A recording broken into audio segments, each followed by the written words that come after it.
Dammam Malappuram premier league cricket March 9-10 തീയതികളിലായി Dammam ഗൂക്ക cricket സ്റ്റേഡിയത്തിൽ വെച്ച് നടക്കും.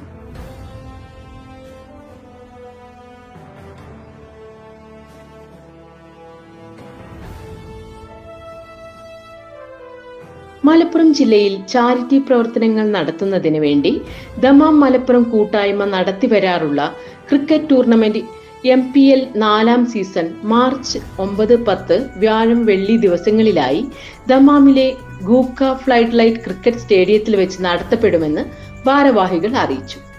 ഇതിനോടകം സൗദി അറേബ്യയിൽ തന്നെ ഏറെ ശ്രദ്ധയാകർഷിക്കപ്പെട്ട ടൂർണമെന്റാണിത്.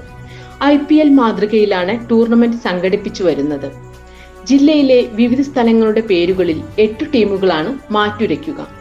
മത്സര സംഘാടനത്തിൽ നിന്നും ലഭിക്കുന്ന തുകയും മത്സര വിജയികൾക്ക് ലഭിക്കുന്ന തുകയും ചാരിറ്റിക്ക് വേണ്ടി വിനിയോഗിക്കും എന്നതാണ് ഈ ടൂർണമെന്റിന്റെ പ്രത്യേകത. മലപ്പുറം പ്രീമിയർ ലീഗ് ഇത്തരത്തിൽ ആരംഭിച്ചതിനു ശേഷം ഇത് മാതൃകയാക്കിക്കൊണ്ട് മറ്റു ജില്ലാ ക്രിക്കറ്റ് കൂട്ടായ്മയും ഇപ്പോൾ ടൂർണമെന്റുകൾ ആരംഭിച്ചു കഴിഞ്ഞു. ഓൺലൈനിലൂടെ ഇതിനോടകം തന്നെ ടൂർണമെന്റിലേക്കുള്ള കളിക്കാരുടെ രജിസ്ട്രേഷൻ മിന്നൽ വേഗത്തിൽ പൂർത്തിയായതും ടൂർണമെന്റിന്റെ സംഘാടനത്തിന് ലഭിക്കുന്ന വലിയ അംഗീകാരത്തിന് തെളിവാണെന്നും president Najam Usman Aikkarappadi EPM online ന്യൂസിനോട് പറഞ്ഞു. രജിസ്ട്രേഷൻ പൂർത്തിയായതോടെ കളിക്കാർക്ക് വേണ്ടിയുള്ള ലേലം ഉടൻ ഉണ്ടാകുമെന്നും പ്രസിഡന്റ് അറിയിച്ചു. EPM ന്യൂസിനു വേണ്ടി ദമാമിൽ നിന്നും അനു രാജേഷ്.